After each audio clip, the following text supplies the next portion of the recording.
وَلْتَكُن مِّنكُمْ أُمَّةٌ يَدْعُونَ إِلَى الْخَيْرِ وَيَأْمُرُونَ بِالْمَعْرُوفِ وَيَنْهَوْنَ عَنِ الْمُنكَرِ وَأُولَئِكَ هُمُ الْمُفْلِحُونَ. Assalamualaikum warahmatullahi wabarakatuh. Alhamdulillahilladzi hadana li hadza wa ma kunna linahtadiya laula an hadanallah. Asyhadu an la ilaha illallah wahdahu la syarikalah wa asyhadu anna Muhammadan abduhu wa rasuluhu alladzi la nabiyya wa la rasula ba'dah. Rabbi syrah li sadri wa yassir li amri wahlul 'uqdatam min lisani yafqahu qawli. Ya Rabbi zidni ilman warzuqni fahman. As'aluka bikulli ismin huwa lak sammaitaha bihi nafsak aw 'allamtahu ahadan min khalqik aw anzaltahu fi kitabik aw ista'tharta bihi fi 'ilmil ghaibi 'indak an taj'alal qur'ana rabi'a qulubina wa nura sudurina wa jila ahzanina wa dhahaba hamumina. Amin amin ya rabbal alamin. Bapak Ibu jamaah salat maghrib Masjid Sabilillah Muhammadiyah yang dirahmati oleh Allah Subhanahu wa taala. Alhamdulillahirabbil alamin. Pada malam hari ini Allah izinkan kita berkumpul di rumahnya, di masjid yang sangat kita cintai ini, guna melaksanakan salat maghrib. Kemudian kita laksanakan setelahnya kajian Islam bersama. Semoga semua amal ibadah dan amal saleh yang kita kerjakan diangkat, diterima dan dibalas oleh Allah dengan kebaikan pula. Salawat dan salam semoga selalu tercurahkan kepada baginda Rasulullah Muhammad sallallahu alaihi wasallam, Rasul yang kita nantikan syafaatnya di hari akhirat nanti. Semoga atas izin Allah izinkan kita semua berada di dalam surga yang sama bersama baginda Nabi sallallahu alaihi wasallam. Bapak Ibu jamaah yang dirahmati oleh Allah Subhanahu wa taala, sebelumnya saya minta maaf. Saya enggak pakai peci karena tadi ketika khutbah Jumat kan hujan. Jadi pas pulang itu kehujanan, pecinya basah.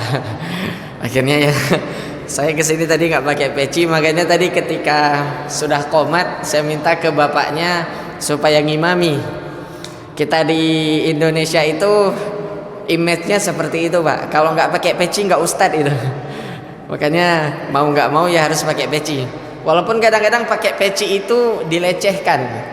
Orang Muslim nggak pernah pakai peci, ketangkap pakai baju oranye, pakai peci dia. Itu kan sering ya kita lihat. Nggak pernah pakai peci seumur hidupnya.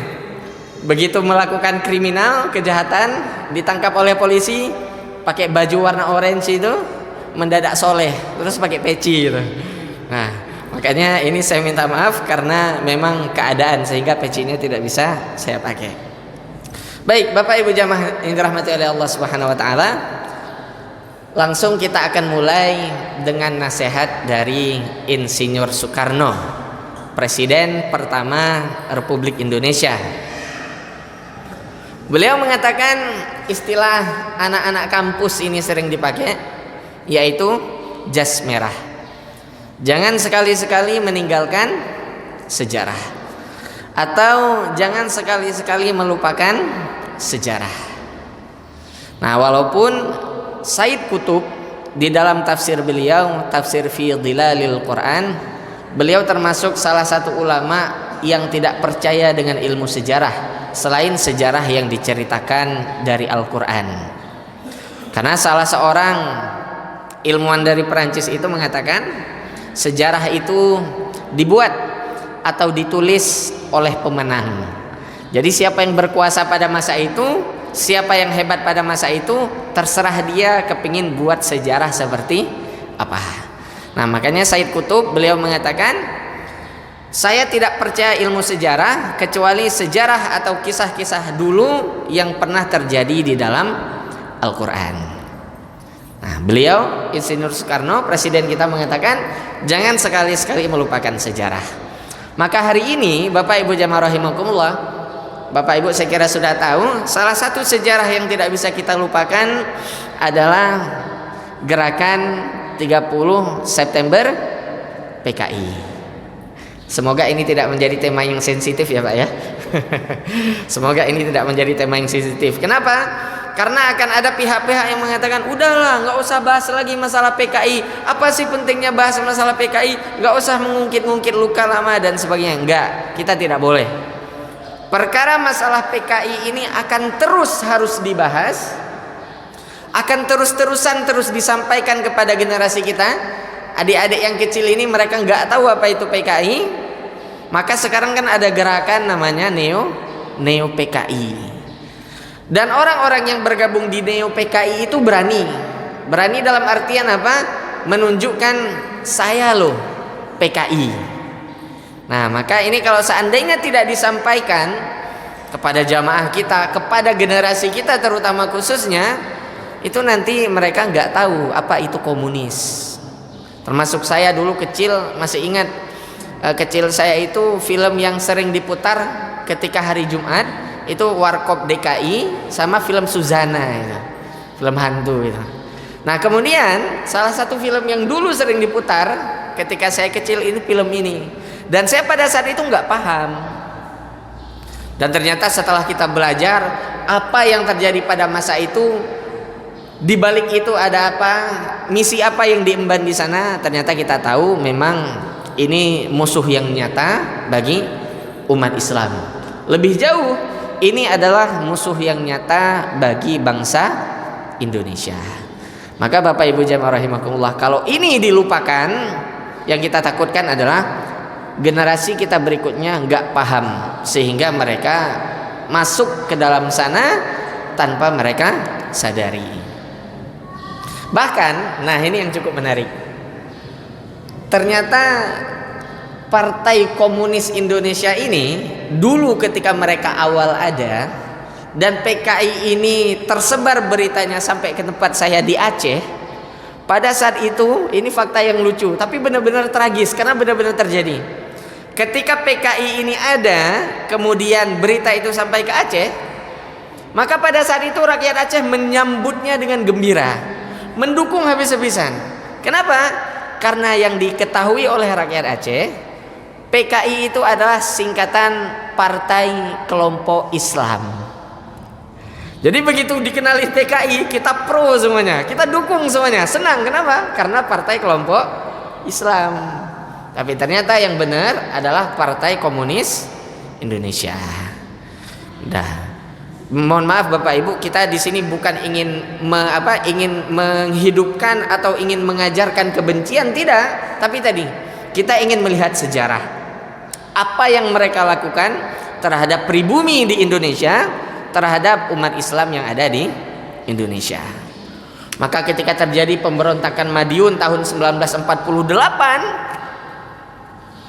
itu yang tidak sepakat, yang menolak, yang gak terima dengan paham PKI, langsung pembunuhan massal, dibunuh banyak sekali.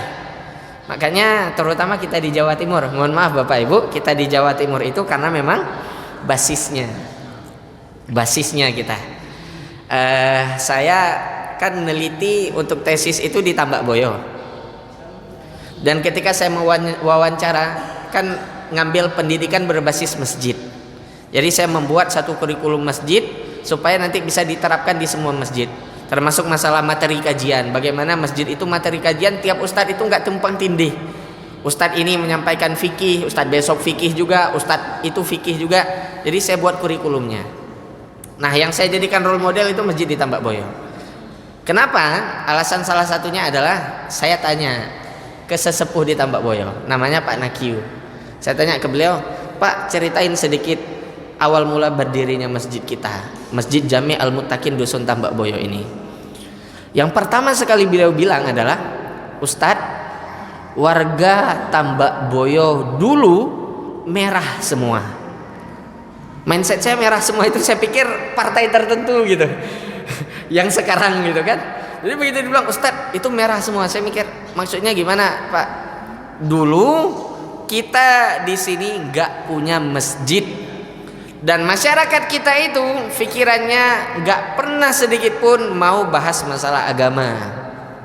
Maka termasuk di Tambak Boyo itu ada beberapa jamaah kita, salah satunya adalah di tempat saya ngekos, tempat saya tinggal ketika saya difasilitasi rumah di Tambak Boyo. Yang punya rumah tersebut suaminya, mohon maaf agak sedikit frontal bahasanya, disembelih lehernya di depan beliau.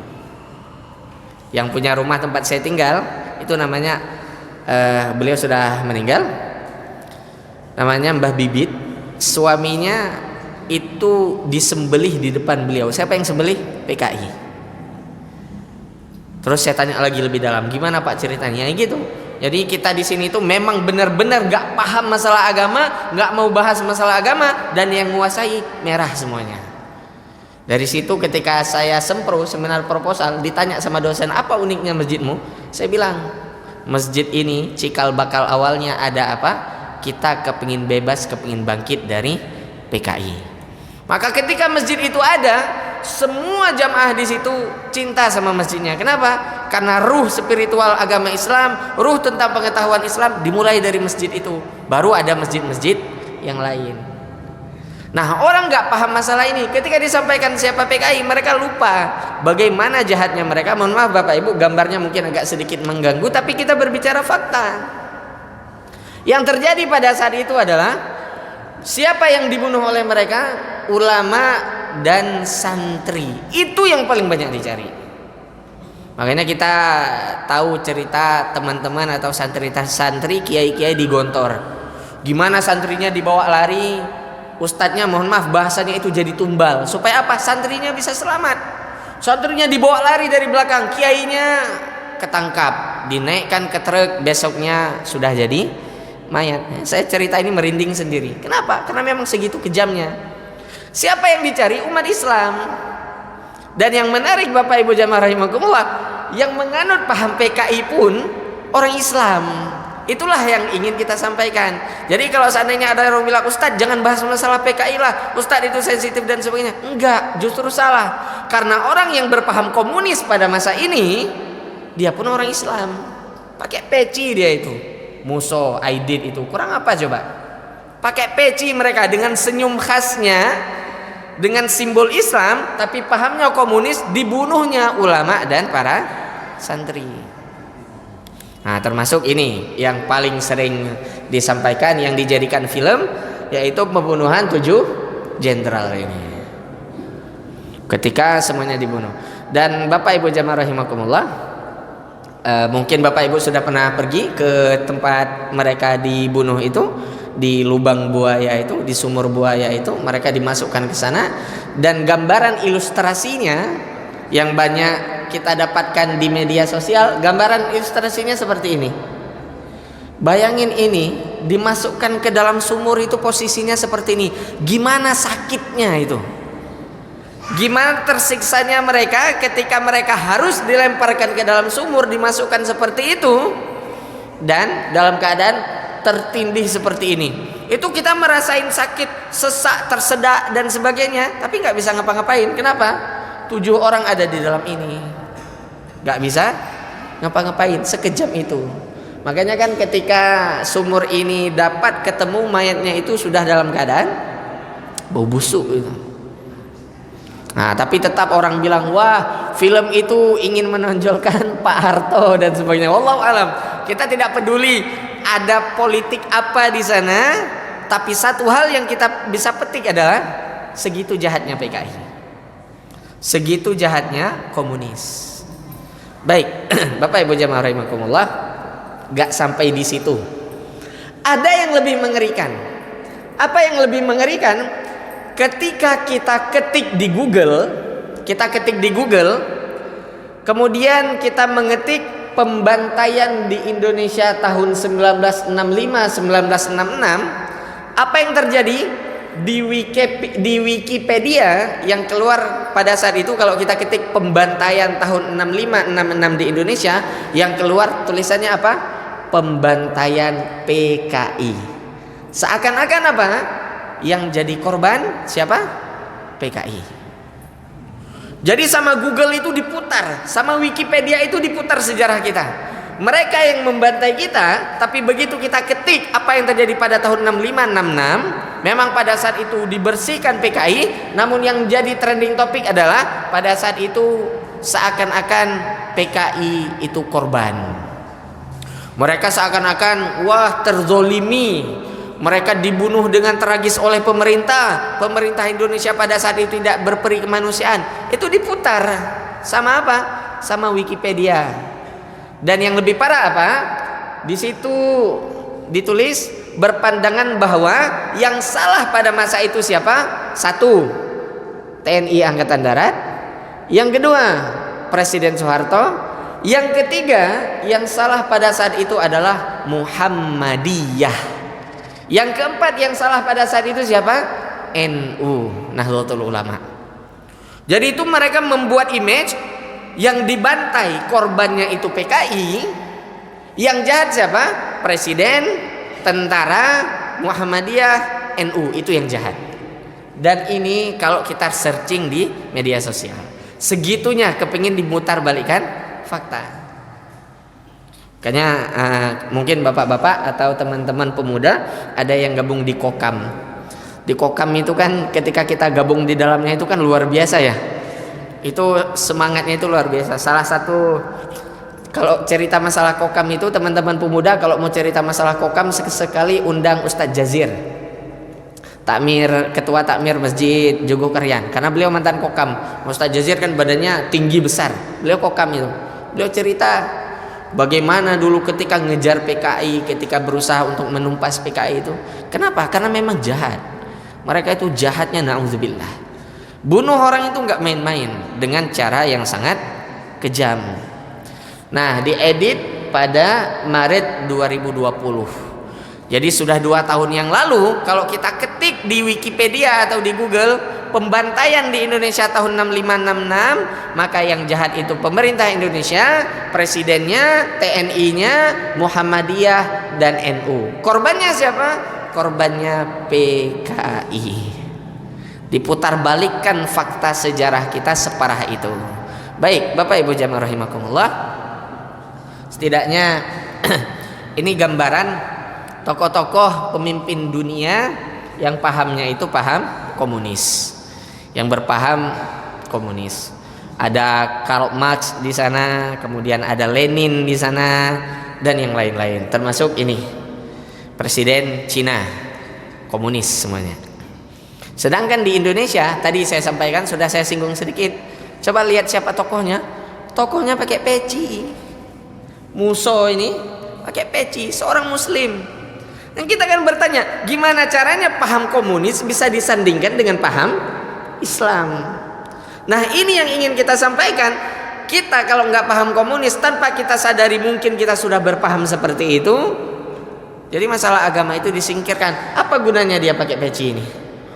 Ketika ternyata paham yang dia sampaikan itu adalah paham komunis. Maka Bapak Ibu jamaah rahimakumullah, saya dari kemarin itu mikir, apa ya yang mau saya bahas di masjid? Apa ya yang akan saya sampaikan? Malam besok saya ngisi di Kembang Bau. Saya juga mikir, malam besok malah lebih unik jamaahnya itu. Yang ngadain kajian itu Muhammadiyah Kembang Bau, tapi yang datang itu yang diundang karena memang sudah kebiasaan katanya, yang ngaji itu nanti ada jamaah campuran. NU-nya ikut, Muhammadiyahnya juga ikut. Jadi ikut semuanya. Saya mikir, oh pas. Apa? Kita ingin mengenalkan ini. Kenapa? Karena di sini yang disudutkan, yang dijelekkan, yang dianggap tidak baik itu adalah NU dan Muhammadiyahnya. Makanya saya selalu bilang NU Muhammadiyah ini dua sayap yang bisa menyeimbangkan Indonesia. Indonesia itu mayoritas umat Islam paling banyak di Indonesia. Maka Indonesia itu memiliki umat Islam paling banyak dari seluruh dunia. Dan umat Islam yang ada di Indonesia, siapa yang bisa mengamankan atau mengontrol mereka? Satu namanya Muhammadiyah, satu namanya Nahdlatul Ulama. Makanya saya tiap ceramah saya selalu bilang, jangan mau NU Muhammadiyah itu selalu adu domba, selalu ditabrakkan dan sebagainya. Kita itu cuman perkara kecil. Perbedaan di antara kita itu cuman perkara kecil. Perkara tahlilan doang, perkara nggak kunut doang. Orang NU tahlilan dengan cara amaliyah, orang Muhammadiyah tahlilan dengan qauliyah. Mereka tahlilan dengan duduk ngumpul bareng-bareng, rame-rame, kemudian berzikir bersama-sama. Orang Muhammadiyah tahlilan juga, tapi dengan qauliyah. Dia duduk berzikir sambil mengucapkan la ilaha illallah. Cuman perkara itu doang. Kunut, wah orang NU pakai kunut, orang Muhammadiyah nggak pakai kunut. Itu diangkat, kemudian ditabrakkan. Kemarin ketika COVID, hampir semua jamaah Muhammadiyah, termasuk di masjid kita ya Pak ya, kita melaksanakan apa? Kunut. Kunut apa? Kunut nazilah. Kita minta semoga balaknya cepat diangkat. Apakah itu jadi masalah? Enggak. Makanya sebenarnya kalau orang luar ingin menghancurkan Islam Indonesia, nggak usah repot-repot. Adu aja antara NU dengan Muhammadiyah. Kalau dua ormas ini udah berantem, udah ngadu, saling menjelek-jelekan, gampang untuk menaklukkan Indonesia. Makanya di Indonesia ini usia ormas Muhammadiyah dan NU jauh lebih tua daripada usia negara kita. Kenapa? Karena basis awal berdirinya negara kita dari organisasi itu. Bagaimana Kiai Haji Ahmad Dahlan berusaha supaya memintarkan umat itu dengan cara yang moderat. Bagaimana NU berusaha tetap menjaga kekhasan orang Indonesia, menjaga kebiasaan orang Indonesia, mereka berusaha menghidupkan Islam yang seperti itu. Maka kami itu kalau di kampus ketika diskusi masalah sesuatu ini, kita selalu bilang NU dan Muhammadiyah itu merupakan sayap yang akan selalu menjaga Indonesia. Kalau dua-duanya ini ditabrakkan dan dijatuhkan, maka siap-siap negara kita akan hancur. Baik Bapak Ibu jamaah rahimakumullah, ini tadi mereka adalah seorang muslim tapi mereka berpaham komunis. Kita bertanya, Ustadz, kenapa? Di bagian mana? Kenapa kalau seorang muslim bisa menjadi seorang komunis? Nah, ini dia salah satu tokohnya, Karl Marx. Apa kata dia? Agama adalah opium bagi masyarakat. Atau bahasanya disederhanakan, agama adalah candu bagi masyarakat. Jadi ini ada pemahaman keliru tentang teks yang singkat ini, ada pemahaman yang benar. Pemahaman kelirunya apa? Seakan-akan komunis itu anti agama. Nah, ini yang perlu kita benarkan. Jadi kita berpikir komunis itu ateis, enggak. Komunis itu mereka mempersilahkan ada orang beragama. Contoh, sekarang Cina kan komunis. Apa enggak ada agama di sana? Ada. Cina bahkan mengakui ada 5 agama resmi. Salah satunya agama Islam. Agama Islam itu bahkan orang Cina menyebutnya sebagai agama yang tertutup atau agama yang suci. Kenapa? Karena penganutnya sangat menjaga diri. Apakah mereka anti agama? Enggak. Komunis itu, nah ini makanya saya bilang tadi jangan salah paham. Makna agama itu adalah candu adalah bukan berarti komunis itu menolak agama, enggak percaya agama. Mereka percaya agama. Mereka percaya agama, hanya saja tadi mereka tidak mau mengaitkan agama itu dengan urusan tertentu. Maka di Cina atau di Rusia sekarang, Rusia itu hampir mayoritas penduduknya itu tidak beragama atau ateis. Tapi mereka menghormati dan mengakui adanya agama lain. Kalau seandainya komunis itu benci kepada agama atau tidak mengakui agama lain, maka negara mereka otomatis tidak mengakui adanya agama.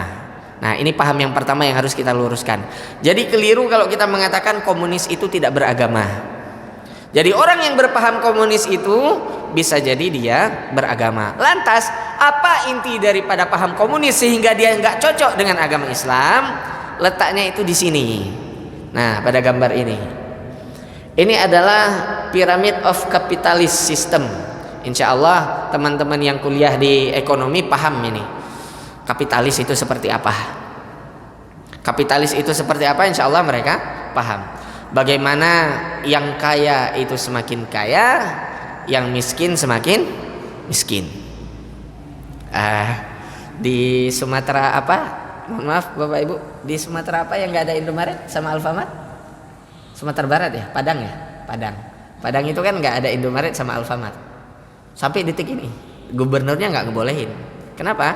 Karena adanya Indomaret dan Alfamart akan menghancurkan pasar rakyat jelata.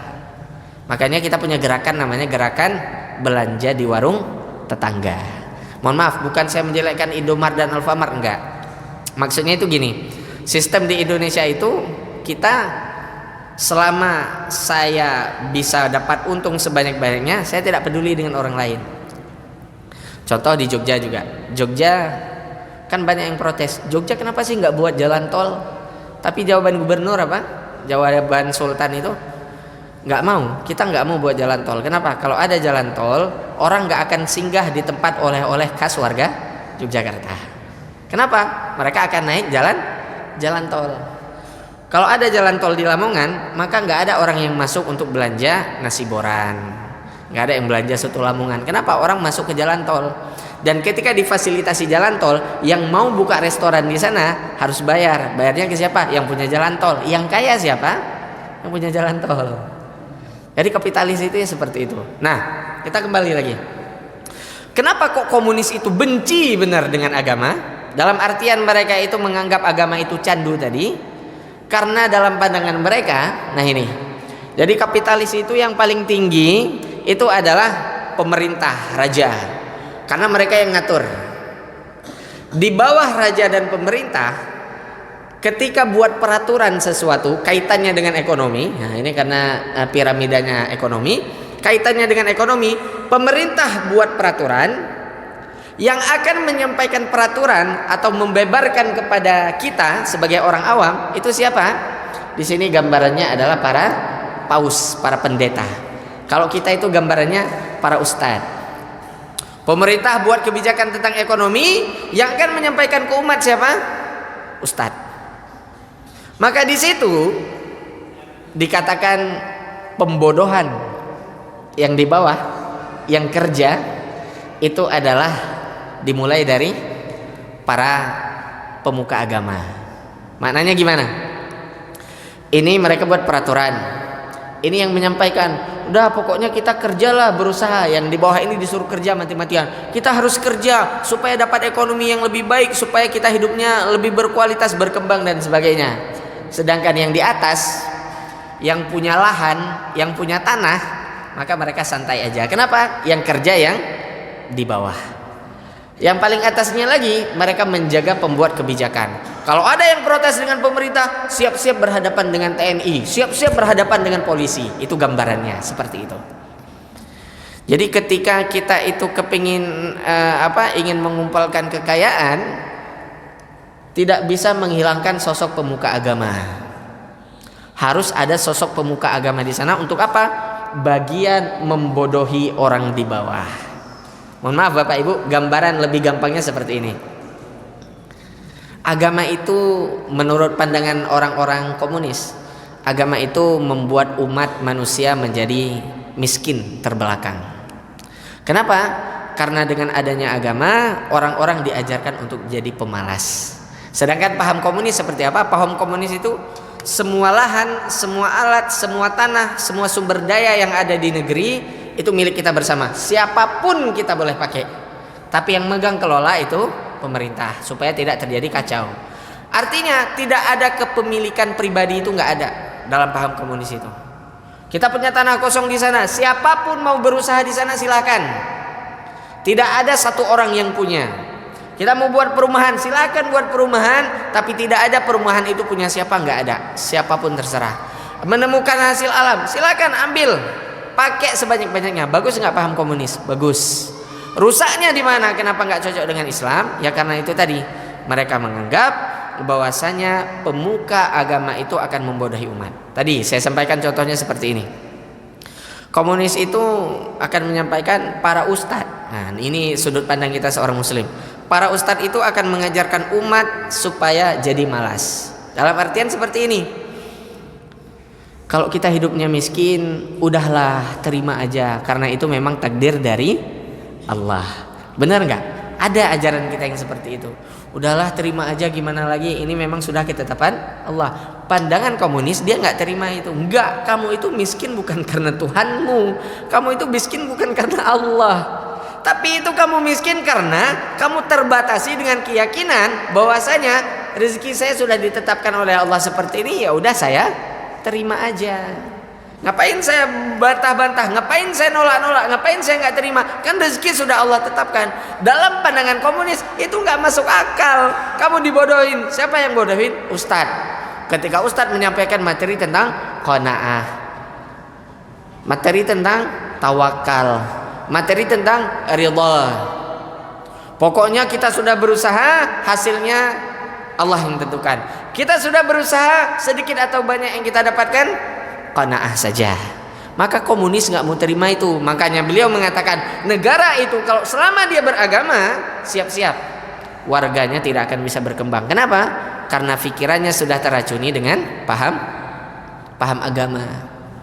Makanya mereka itu sangat membenci orang beragama disebabkan keterbatasan semangatnya. Karena memang kita sudah berpikir, udahlah, sudah memang ketetapan Allah seperti ini. Udahlah, karena memang Allah sudah menetapkan rezeki saya seperti ini, sehingga saya tidak berkembang. Nah, gara-gara itu sistem kapitalis terus menguasai. Yang kaya semakin kaya, yang miskin semakin miskin. Bapak Ibu jamaah rahimakumullah, kita lebih banyak belanja kemana? Ke mall atau ke warung tetangga? Mau beli sabun aja, entah itu sabun cair atau itu sabun batang buat mandi, kita akan datang ke Indomaret atau Alfamart. Kenapa? Ada promo di sana. Ada promo di sana sehingga kita beli ke sana. Warung tetangga kita, dia jual, mohon maaf, bahasanya sederhana aja. Mereka jualan bukan untuk memperkaya diri, tapi untuk bertahan hidup. Dia beli sabun dari produsennya itu cuman harganya 2.500, dia jual 3.500. 500-nya itu nggak akan buat dia kaya. Itu hanya sedikit untung untuk dia hidupkan anaknya, keluarganya, untuk menghidupkan semua kebutuhan dia. Kita tetap datang nyari. Itu harganya 2.500, masuk ke Indomaret, Alfamart, diskon menjadi 2.300. Mereka ngulak barangnya, kulaannya itu besar, untungnya banyak. Bahkan lebih parah sekarang karena ada beberapa jamaah itu yang jualan, mereka bilang, Ustadz, kami kalau menyetok barang itu udah nggak bisa lagi ke pabrik langsung minta. Kenapa? Karena nanti akan menyaingi yaitu warung-warung atau market-market yang besar itu. Mereka itu ngambil langsung dari pabrik, sehingga kalau mau jual dengan harga promo, untungnya masih dapat. Lah kita enggak, kita yang punya warung kecil, kalau seandainya memang dapat dari sana, ya seharga itu, dikit doang kita ngambil untungnya. Sekarang yang paling menyedihkan, yang paling parah apa? BBM, SPBU. SPBU itu kan ngeri benar ya Pak ya, terasa benar ya sekarang ya. Ngisi Pertalite 10.000, ngisi Pertamax 14.500 ya, 14.500 dan lain sebagainya. Itu terasa benar. Saya biasanya ke Lamongan kan naik sepeda motor. Ini sekarang saya nggak mau bawa sepeda motor. Saya pakai motor fiction, tangkinya itu 11 liter. Saya kalau kesini itu pakai Pertamax. Biasanya ngisi 120.000 itu udah penuh satu tangki. Sekarang sampai 175 pakai Pertamax itu. Akhirnya saya mikir, daripada saya 175.000, mending saya naik kereta api cuma 88.000. Berangkat dari Jogja, turun di Surabaya 88.000. Dari Surabaya ke sini 15.000, udah segitu doang habisnya. Akhirnya apa yang susah rakyat? Yang penjual-penjual yang penjual di pinggir jalan itu kan bingung. Ini gimana ya cara kita jualnya? Ini harganya sudah semahal ini, sudah separah ini. Maka di situ komunis mereka nggak setuju dengan sistem kapitalis. Kenapa? Sistem kapitalis memperkaya yang sudah kaya, memiskinkan yang sudah miskin. Sebaliknya, keluar paham komunis yang mengatakan kaya miskin sama aja, tidak ada kepemilikan pribadi, semuanya harus sama-sama. Tapi apa yang terjadi? Mereka menyingkirkan agama. Maka Bapak Ibu jamaah rahimakumullah, paham komunis ini nggak akan pernah cocok ada di dalam Islam dikarenakan memang ini tidak sesuai atau tidak menyalahkan Islam, kemudian mereka tidak akan bisa jalan dengan paham Islam. Terlebih lagi tadi sifat, cara mereka bersaing itu tidak baik, pembunuhan terjadi di mana-mana, mereka menyakiti rakyat, mereka membunuh orang-orang tidak bersalah, dan ini menjadi sangat mengerikan. Maka puncaknya itu dari ketetapan Majelis Permusyawaratan Rakyat tahun 1966, pembubaran Partai Komunis Indonesia, pernyataan sebagai organisasi terlarang di seluruh wilayah negara Republik Indonesia bagi Partai Komunis Indonesia, dan larangan setiap kegiatan untuk menyebarkan atau mengembangkan faham atau ajaran komunis atau Marxisme atau Leninisme di Indonesia. Maka sampai sekarang logo Palu Arit itu tidak boleh dipakai. Tapi apa yang terjadi di negara kita? Di negara kita tetap yang salah itu Islam. Sistem yang salah itu khilafah. Sistem yang salah itu kearab-araban. Padahal musuh yang nyata itu di sini. Sedih kan kita lihat ketika ada kemarin itu, ketika, mohon maaf ini bukan saya ngomongin HTI, tidak, tapi ketika ada yang pakai baju tulisan tauhid, itu kan langsung dikait-kaitkan dengan wah orang HTI dan sebagainya. Tulisan la ilaha illallah Muhammadur Rasulullah, bukan sampai bajunya dilepas, disobek, dibuang dan sebagainya. Padahal yang jelas-jelas musuh kita itu ada di sini. Musuh-musuh kita yang nyata itu ada di sini, dan kita lebih fokus kepada Islam. Makanya saya tidak tahu, wallahu alam, kemarin itu ketika berbicara sama dosen di kampus itu, berbicara tentang Islam dan Indonesia, saya tanya ke dosen itu, kenapa di negara kita ini mayoritas umat Islam, tapi yang jadi korban pun, yang disudutkan, yang disalahkan umat Islam, dan umat Islam itu harus ngalah terus. Kalau Bapak Ibu masih ingat, pernah saya sampaikan, ketika kasus beberapa tahun yang lalu saudara muslim kita di Papua sedang melaksanakan sholat id, masjidnya dibakar. Apa yang terjadi pada saat itu? Sama presiden, tokoh-tokoh masyarakat, tokoh agama yang membakar masjid di Papua diundang kemana? Ke istana presiden untuk mencari jalan tengahnya. Gara-gara masjid itu dibakar ketika sholat id, maka pada saat itu masyarakat di Aceh balas dendam. Apa yang mereka lakukan? Mereka bakar gereja yang ada di Aceh. Tapi perlakuannya beda. Yang bakar gereja di Aceh semuanya, saya masih ingat 12 orang dipenjara 15 tahun. Jadi kita mayoritas, tapi kita yang salah, kita yang harus mengalah. Negara ini muslim semuanya, tapi ada beberapa provinsi di daerah timur, Indonesia Timur, yang gubernurnya mengatakan bahwasanya salah satu hasil alam yang harus dihidupkan di daerah kita adalah miras, minuman keras. Nah, terus apa gunanya kita umat Islam mayoritas di Indonesia? Tapi Bapak Ibu jemaah rahimakumullah, ini kalau kita lanjutkan perbincangan ini, nanti langsung dikatakan, wah ustadznya anti pemerintah, wah ustadznya itu kepingin menjelek-jelekkan pemerintah dan sebagainya. Enggak, bagian mana kita menjelekkan? Kita menyampaikan fakta di mana kita sebagai seorang muslim, di mana kita sebagai seorang mukmin merasakan kesedihan yang luar biasa. Sudah masuk isya ya Pak ya? Semenit lagi ya. Maka Bapak Ibu jamaah rahimakumullah, saya tidak menemukan info nobar G30 SPKI di Lamongan. Mungkin karena ada acara di GOR itu, pameran pendidikan. Tapi saya dapat beberapa info nobar di Yogyakarta. Di Yogyakarta itu insya Allah setiap 30 September itu selalu diadakan nobar, bahkan difasilitasi.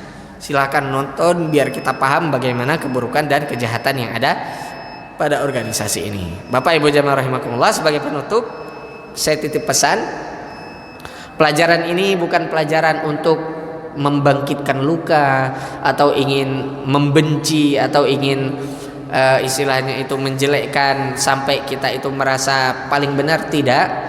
Tapi kita menyampaikan fakta yang bahwasanya memang paham ini tidak akan pernah cocok di Indonesia. Paham ini tidak akan pernah kita terima di Indonesia. Bahkan paham ini dalam pandangan Islam itu benar-benar ditolak. Kenapa? Karena dalam pandangan ini posisi agama itu disalahkan. Sedangkan posisi agama di dalam Islam itu adalah posisi paling atas. Posisi paling atas. Semua tingkah laku kita itu ditentukan oleh Allah dalam Al-Quran, sudah dijelaskan oleh Rasul Sallallahu Alaihi Wasallam di dalam hadisnya. Tetapi komunis menolak ini semua dengan pemikiran mereka yang tidak baik. Bapak Ibu jamaah rahimakumullah, semoga yang singkat ini bisa menjadi tambahan wawasan dan menjadi bahan pembelajaran bagi kita semuanya. Semoga Allah Subhanahu wa taala menjaga keamanan, kedamaian dan kenyamanan negara kesatuan Republik Indonesia ini.